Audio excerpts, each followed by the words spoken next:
Hello everyone, welcome back to my channel #live artfully. Blog number 100। এই এপিসোডটা আমার কাছে ভীষণই স্পেশাল, আর সেই স্পেশাল এপিসোডে শেয়ার করতে চলেছি আমার লাইফেরও একটা স্পেশাল মেমোরেবল ঘটনা, এবং সেটাকে সেভ করে রাখতে চাই, মেমোরাইজ করে রাখতে চাই, রেকর্ড করে রাখতে চাই, যাতে ইন ফিউচার আমি আবার দেখতে পারি। এটা ছিল দেওয়ালির পরের উইকেন্ড। আমার লাস্ট ব্লগ যারা দেখেছেন তারা জানেন, দেওয়ালির উইকেন্ডে সুকন্যা দিদি আমাদের বাড়িতে এসেছিল। আমরা খুব মজা করেছি, খুব আনন্দ করেছি। আর ঠিক তার পরের উইকেন্ডে আমরা গেছিলাম ওদের বাড়িতে। আর এটা ছিল শুক্রবার দিন। আমরা সমীরনের অফিস শেষ হওয়ার পরে আমরা বিকালবেলা রওনা দেবো ভেবেছিলাম, বাট বিকাল করতে করতে ফাইনালি ঈশানের সব কিছু করিয়ে বেরোতে একটু রাত হয়ে গেছিলো। আর ওদের বাড়িটা হলো নেদারল্যান্ডের অপর প্রান্তে।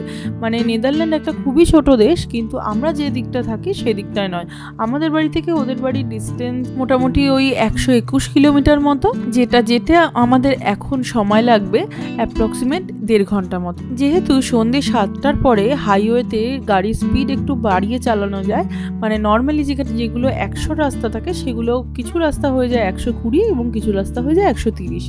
বাট আমাদের দুর্ভাগ্যজনিত কারণে যে রাস্তা হাইওয়ে অনেকগুলো ক্লোজ ছিল, তো আমাদের বাধ্য হয়ে উইদাউট হাইওয়ে দিয়ে আসতে হলো, ভেতরের রাস্তা দিয়ে। তো ফাইনালি আমরা অনেকটাই রাতে এসে পৌঁছাই, এবং মানে সুকন্যা দিদেরও আমাদের জন্য ওদেরও অনেক রাত অবধি জেগে অপেক্ষা করতে হয়। তো ফাইনালি আমরা পৌঁছে গেছি। আর এই রাত্রে পৌঁছালেও যেহেতু মানে ও অনেক কিছু রান্না করে রেখেছিল, তো আসার সাথে সাথেই কিন্তু স্টার্টার নিয়ে আমরা বসে পড়েছি। এখানে চাপলি কাবাব করে রেখেছিল চিকেনের, তো সেটাই গরম গরম ভেজে দিচ্ছে আর আমরা খাচ্ছি। আর কত কিছুই যে রান্না করেছে। আর ওর বাড়িটা হলো ভীষণ সুন্দর করে সাজানো ওদের বাড়ি। তো তার প্রথমেই আমার যেটা অ্যাট্রাকশন লাগলো, ফ্রিজের মধ্যে ওদের নিজেদের পার্সোনালাইজ ছবিগুলো কি সুন্দর ম্যাগনেটিক প্রিন্ট করা, সেগুলো লাগানো আমার ভীষণ ভালো লাগছিল। আর ঈশানও যেন ওদের বাড়িতে এসে ভীষণভাবে এনজয় করছিল। আমরা একটু চিন্তিত ছিলাম যে ও প্রথম বাড়ির বাইরে গিয়ে অন্য জায়গায় গিয়ে কীরকমভাবে রিয়্যাক্ট করবে। তো দেখছি ও বেশ ভালো আনন্দ করছে। আর ওর এই চেয়ারটা আমরা গাড়িতে নিয়ে এসেছিলাম, যাতে ওকে যখন তখন যেখানে সেখানে বসাতে সুবিধে হয়।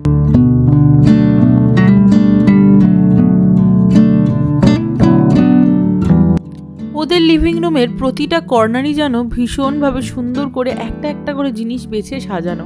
তাই কোনটা ছেড়ে কোনটা দেখবো বুঝতে পারছিলাম না, যেন মনে হচ্ছিল ভিডিও করার জন্য, একদম অ্যাস্থেটিক ব্লগ বানানোর জন্য একদম আদর্শ জায়গায় এসে পড়েছি। আর তারই সঙ্গে সঙ্গে একটু পরেই দেখছি টেবিলে খাবারের এপাশ থেকে ওপাশ অবধি টেবিল ভরে গেল, ডাইনিং টেবিল খাবার দিয়ে। কিনা ছিল চিকেন রেজালা থেকে ডাল থেকে নিরামিষ পদেরও কিন্তু অভাব ছিল না। সাথে ছিল আলু ভাজা, স্যালাড আর গরম গরম ভাত। তো কোনটা ছেড়ে কোনটা খাবো বুঝতে পারছি না। আর এসে আমরা অপূর্ব সুস্বাদু চাপলি কাবাব দিয়ে অনেকটা কিন্তু পেট ভরে গেছে। এসে খুব খিদে পেয়েছিল, তো চা দিয়ে ওটা খেয়ে কিন্তু অনেকটাই পেট ভরে গেছে। বাট এখানে গরম গরম ডাল আলু ভাজা দিয়ে দেখে তো আর লোভ সামলানো যায় না। আমি তো আলু ভাজাটাই অনেকটা নিয়েছিলাম। আর ঈশানও কিন্তু আজকে বাড়ির বাইরে এসে প্রচণ্ড এক্সাইটেড। অনেক সময় হয় বাড়ির বাইরে অচেনা জায়গায় গেলে, মানে আমরা পুজোর সময় দেখেছি ও অনেক সময় রিয়্যাক্ট করে বাজেভাবে। আমরা সেই নিয়ে খুব চিন্তিত ছিলাম, যদি খুব কান্নাকাটি করে তাহলে কি হবে, কি করে দুদিন কাটাবো।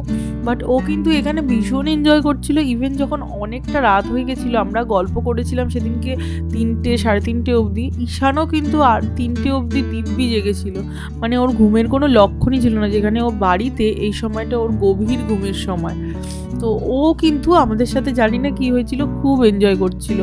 ইভেন ফার্স্ট টাইম ও ওদের বাড়িতে সোফায় গিয়ে প্রথম বসার চেষ্টা করেছিল, মানে একটু বসেও ছিল। তবে হ্যাঁ, অবশ্যই ওর সেরমভাবে তো ব্যালেন্স নয় এখন, কিন্তু ভালোভাবে কিন্তু বেশ কিছুক্ষণ বসেছিল। আমরাও অনেক দিন পরে বাড়ির বাইরে কোথাও গিয়ে যেন খুবই ভালো লাগছিল, একটা ফ্রেশ এয়ার পাচ্ছিলাম। কারণ পুরো প্রেগনেন্সি আমি কোথাও যাইনি। তারপরে ঈশান হওয়ার পরেও এতগুলো মাস কেটে গেছে, আমরা কোথাও ঘুরতে যাইনি, বাড়িতেই ছিলাম। তো বেশ ভালো লাগছিল, ভীষণ ভালোভাবে এনজয় করছিলাম। আর ভীষণ ভালো খাওয়া দাওয়া করে শরীর তো ছেড়ে দিয়েছে, বাট গল্প করার ইচ্ছে অনেক রাত হওয়ার পরেও যেন ইচ্ছেটা যাচ্ছিল না। মনে হচ্ছিল যতটা পারি গল্প করে নিই। সময় তো আর ভালো সময়, আনন্দের সময় কিন্তু পট করে চলে যায়, জাস্ট চোখের পলকে বেরিয়ে যাওয়ার মতো।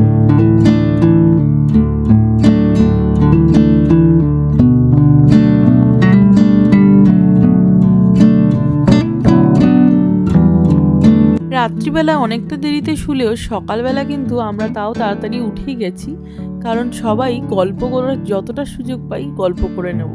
এই তো এই কটা দিনই, এই দুদিনই থাকবো এখানে, তো দুদিনই কিন্তু যতটা মেমোরিজ ভালো মানিয়ে নেওয়া যায় ততটাই কিন্তু ভালো। তাই সকালবেলা এখানে বসে গেছে চায়ের আড্ডা। সকালবেলা ধোয়া ওঠা গরম চায়ের সাথে গল্পটা কিন্তু আলাদাই ভালো লাগে। সুকন্যাদির সাথে আমার বন্ধুত্ব কিন্তু অনেক দিনের বা অনেক বছরের নয়, খুবই নতুন। আমরা মানে অনেক দিন ইউটিউবের থ্রু দিয়ে ও আমার ভিডিও দেখতো, কমেন্ট করতো, এভাবেই আমাদের পরিচয়। এবং একই দেশে থাকি বলে ফেসবুকের মেসেঞ্জারের থ্রু দিয়ে কথা এবং তারপরে হোয়াটসঅ্যাপে কথা হতো। বাট এতটা ক্লোজ হয়ে যাব এত তাড়াতাড়ি সেটা কিন্তু কখনোই ভাবিনি। বলে না হয়তো মানে ওয়েভলেন্থ ম্যাচ করলে, মেন্টালিটি ম্যাচ করলে এরকমভাবেই হয়। কালকে রাত্রে অত খাওয়া দাওয়ার পরেও সকালে কিন্তু ব্রেকফাস্টের কোনো গাফিলতি নেই। এখানে হচ্ছে গরম গরম লুচি ভাজা, আর তার সাথে অমৃতিও কিন্তু সুমনদা এনে রেখেছিল, আর আলুর দম সুকন্যাদি আগেই বানিয়ে রেখেছিল। তো জমজমাটি একটা ব্রেকফাস্ট। অনেক দিন পরে সকালে ব্রেকফাস্টে লুচি খেলাম। অনেক সময় লুচি কচুরি করা হয়, খাওয়া হয়, কিন্তু কখনোই সেটা ব্রেকফাস্টে খাওয়া হয় না, কারণ আমি ব্রেকফাস্টে সকাল সকাল বানিয়েই সবসময় উঠতে পারি না। তো বেশিরভাগ সময়ই আমাদের এগুলো লাঞ্চ বা ডিনারে খাওয়া হয়। তো যাই হোক, আমরা ব্রেকফাস্ট সারার পরেই ঈশান দেখছি ঘুম থেকে উঠে গেছে। তো ঈশান এখন সুকন্যাদির কোলে আদর খাচ্ছে, আর আমি সেই ফাঁকে বানিয়ে নিচ্ছি ঈশানের ব্রেকফাস্টটা। ঈশানের সিরিয়াল ও যেটা খায় সেটা আমি বাড়ি থেকে কোটো করে নিয়েই এসেছিলাম, কারণ ও যে সিরিয়ালটাকে অভ্যস্ত, হোমমেড সিরিয়াল, তো সেটাই আমি কোনো খাবারের চেঞ্জেস ওর করতে চাইনি। তো ওই সিরিয়ালের সাথে ও কলা দিয়ে এইসব পিনাট বাটার, ফর্মুলা মিল্ক এগুলো মিশিয়েই সকালবেলা ব্রেকফাস্ট করে। তো সেটাই আমি ওর জন্য এখানেও বানিয়ে দিয়েছি। আর এখানেও আমি ওই সিলিকনের চামচ নিয়ে এসেছিলাম বাড়ি থেকে, কারণ ও যেই স্পুনে খেয়ে অভ্যস্ত সেই যাতে ওর কোনো আনকমফোর্টেবল ফিলিং না হয়। আর এই ওর বসার জায়গাটাও আমি বাড়ি থেকে এনেছিলাম, যেটা ওদের ডাইনিং টেবিলে এখন ফিট করে খাওয়াচ্ছি। বাট এটাতে বসলে যে ও খুব কমফোর্টেবল হচ্ছিল ওখানে তা নয়, তাই জন্য ওকে আবার এনে এই চেয়ারে বসিয়ে দেওয়া হয়েছে, তাতে ও অনেকটা কমফোর্টেবল। আর আমার কিছুক্ষণ খাওয়ানোর পরে এখন সুকন্যাদি আবার চেষ্টা করছে খাওয়ানোর, কারণ ঈশান অনেকটা সময় নিয়ে খায়। তো মানে ও আমাকে বললো তুমি তো খাওয়াই, তো আমি একটু চেষ্টা করে দেখি। তো যাই হোক, ওর হাতে ও খানিকক্ষণ খেলো, তারপরে খাওয়া দাওয়া কমপ্লিট করে এখন আমরা আবার খেতে চলে এসেছি।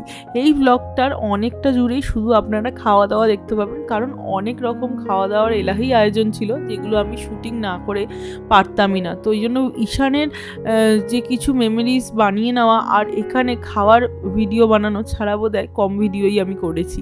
আর এখন হয়ে গেছে বিকালবেলা, দুপুরের খাওয়ার থেকে চলে এসেছি আবার বিকালের চায়। তো বিকালবেলার এই গরম গরম চা খেতে খেতে আরও কিছুক্ষণ গল্প করে নেব।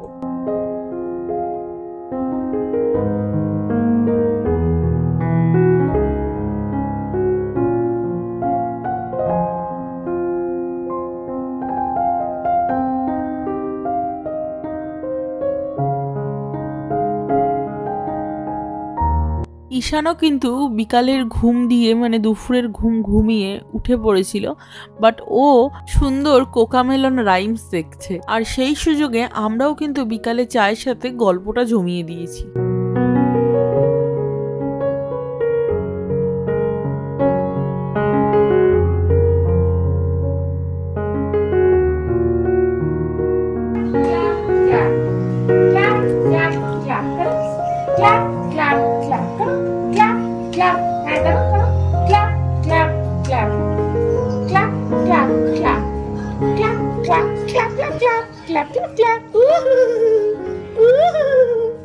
এটা ঈশানের ডিনার টাইম, আর আমি এরই মাঝে বানিয়ে নিয়েছিলাম ঈশানের ডিনার। প্রেশার কুকারে সবজি ডাল এসব দিয়ে বয়েল করে নিয়েছিলাম, তো সেটা পিউরিও করে নিয়েছি। আমি কিছুটা খাওয়ালাম, সুকন্যাদিও কিছুটা খাইয়ে দিচ্ছে।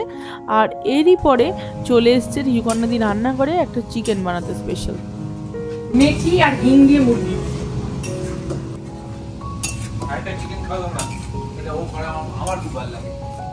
এই চিকেন রান্নাটায় কোনো রকমের পেঁয়াজ রসুনের ব্যবহার হয় না, মেথি আর হিং দিয়ে একটু আলাদা রকম চিকেন। আর ভীষণই ভালো খেতে। না, ভুল বললাম, রসুনের ব্যবহার হয়, পেঁয়াজের কোনো রকম ব্যবহার হয় না। আর শেষে ধনেপাতা বাটাও দিয়েছে। তো এটার রেসিপিটা আমি পুরো ভালো করে শিখে নিয়ে আমি একবার ব্লগে বানিয়ে দেখাবো, তাহলে পুরো রেসিপিটা ডিটেলে আমি শেয়ারও করে দেবো আপনাদের সাথে। আর তারই সাথে বানানো হচ্ছে ফ্রাইড রাইস। ঈশানকে সুকন্যাদি কোলে নিয়ে ঘুম পাড়ানোর চেষ্টা করছে, সেই ফাঁকে আমি একটুখানি সবজিগুলো একটু নাড়াচাড়া করছিলাম। সবই সবজি সুকন্যাদি আগে থেকে কেটে রেখেছিল। আর এখন সুকন্যাদি ফাইনালি ফ্রাইড রাইসটা বানিয়ে নিল ঠিক খাওয়ার আগে। আর আমরা এখন গরম গরম ফ্রাইড রাইস আর সেই চিকেনটা খেতে বসে যাব। প্রত্যেক বেলায় বেশ জমজমাটি খাওয়া দাওয়া করে আমার তো মনে হচ্ছে এখান থেকে যাওয়ার আগে 2 কিলো ওজন বোধহয় বাড়িয়ে নিয়েই বাড়ি যাব। আর যাই হোক, যতই একবেলা এত খাওয়ার পরে আরেকবেলা খিদে না থাক, যখন এইসব লোভনীয় খাবার চোখের সামনে থাকে তখন তো খেতেই হয়। যাই হোক, ভালো খাওয়া দাওয়া করে আমরা কালকে বেশি লেট নাইট করিনি, তবে তাও 1:30-2 বেজেই গেছিলো। আমরা শুয়ে পড়েছিলাম। আর এখন সকালবেলা উঠে আবার চায়ের আড্ডা বসে গেছে। কিন্তু গোটা একটা দিন যে গতকাল কিভাবে কেটে গেল বুঝতেই পারলাম না। গতকাল বিকালে অবশ্য আমি আর সুকন্যাদি একটু বাজারে গেছিলাম, তো সেটার আর আমার ভিডিও করা হয়নি, কারণ ওই গল্প বাজারে গিয়েও এত গল্পে ব্যস্ত ছিলাম। আর ওদের আশপাশের বাজারটা নতুনভাবে দেখতে এত ব্যস্ত ছিলাম যে ভিডিও করার কথা মাথায় আসেনি। বাড়ি এসে হঠাৎ মনে হলো যে কোনো ভিডিওই তো করা হলো না। আর এখন সুকন্যাদি চলে এসছে ব্রেকফাস্ট বানাতে। তো সুকন্যাদি এখানে সবার জন্য ডিম ভেজে নিচ্ছে। আমি তাই বললাম যে ব্রেডটা আমি টোস্ট করে টোস্টারে একটু বাটার লাগিয়ে ফেলি সবার জন্য, তাহলে দুজনে মিলে তাড়াতাড়ি করে খেয়ে নেওয়া যাবে। আর খাওয়া দাওয়ার পরে সুমনদা আর সমীরণ একটু বাইরে বেরোবে। ওরা যাচ্ছে, সুমনদা সমীরণকে নিয়ে যাচ্ছে এই আশপাশটা একটু দেখানোর জন্য। আর সমীরণও একটু বাইরেটা এক্সপ্লোর করতে চায়। আমারও খুব ইচ্ছে ছিল যাওয়ার, কিন্তু ঈশান যেহেতু এত ছোট, তো ওকে নিয়ে যাওয়া পসিবল নয়। এইটা এখন বেশ ঠান্ডা পড়ে গেছে সকালের দিকে, আর ও এখন ঘুম থেকে উঠে খাবেও। তো ওর ঘুম থেকে ওঠার পরে ওর রেগুলার যা রুটিন, ডাইপার চেঞ্জ, ওর একটু ফ্রেশ হওয়া, খাওয়া, ব্রেকফাস্ট, তো সেইগুলো আমি এদিক ওদিক করতে চাই না। যতটা না করা যায় ততই ভালো। বাট সমীরণ কিন্তু আমার জন্য সমস্ত ভিডিও করে এনেছে, যাতে আমি ব্লগেও দিতে পারি, আর আমি যেগুলো দেখতে পেলাম না সেগুলো যেন দেখতেও পারি। ওদের আশপাশটা যে এতটা সুন্দর সেটা আমার জানা ছিল না। তো যাই হোক, আমি এবার দেখতে না পারলেও সামারে অবশ্যই আমি নেক্সট টাইম এসে আবার ওদের বাড়িতে থাকবো, এবং এই আশপাশের এই জায়গাগুলো নিজে একটু এবার হেঁটে সামার টাইমে আসলে ঈশানকে নিয়েও বাইরে বেরিয়ে একটু এক্সপ্লোর করতে পারবো। আর যে সময়টা আমরা গেছিলাম সেই সময়টা যেহেতু এখানে ফল সিজনের টাইম ছিল, তো চারপাশে কিন্তু পাতা পড়ে আছে, আর কিছু কিছু গাছে কিন্তু খুব সুন্দর রঙও ধরে আছে, তাই দেখতে অপূর্ব লাগছিল।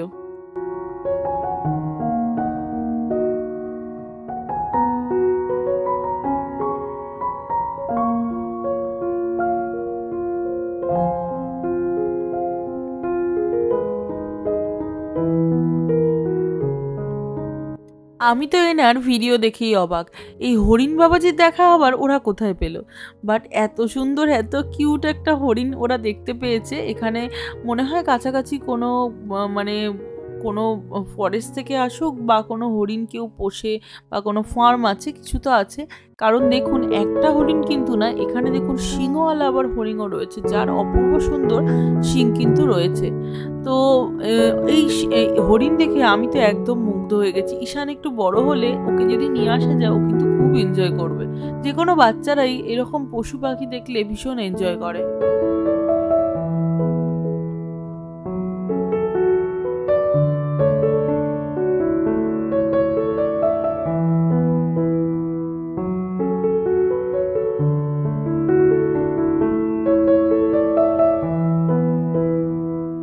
নেদারল্যান্ডে একটু কান্ট্রি সাইডের রাস্তা দিয়ে গেলেই কিন্তু এরকম ভেড়ার ফার্ম দেখা যায়। এখানেও কোনো একটা ভেড়ার ফার্মই আছে, যাই জন্য এতগুলো ভেড়া চড়ছে মাঠে। আর সেই ফাঁকে ওরা যে সময়টা ঘুরতে গেছে সেই সময়টা কিন্তু আমি ঈশানকে একদম ফ্রেশ করিয়ে রেডি করে দিয়েছি। স্মৃতিক এখন ঈশানের সাথে একটু খেলছে, আর ঈশানের খাবার বানিয়ে আমি কিন্তু ঈশানকে এই সময় খাইয়েও দিয়েছি। আর সেই ফাঁকেই সুকন্যাদি বানিয়ে ফেলেছে এই সুন্দর মাছের ঝোলটা, একদম কাতলা মাছ দিয়ে আলু দিয়ে বেশ লাল লাল করে একটা রগরগের ঝোল। এই মাছের ঝোলটা অ্যাকচুয়ালি আমাদের রাতে খাওয়ার কথা ছিল, বাট এই রগরগে গরম গরম মাছের ঝোলের গন্ধে সারা বাড়ি মম করছিল। তো বাঙালি হলে যা হয়, তো ঠিক করা হলো দুপুরবেলায় ভাত, ডাল, মাছের ঝোল, স্যালাড এসব দিয়ে খাওয়া যাক। আর আলু পোস্তও কালকের একটু ছিল।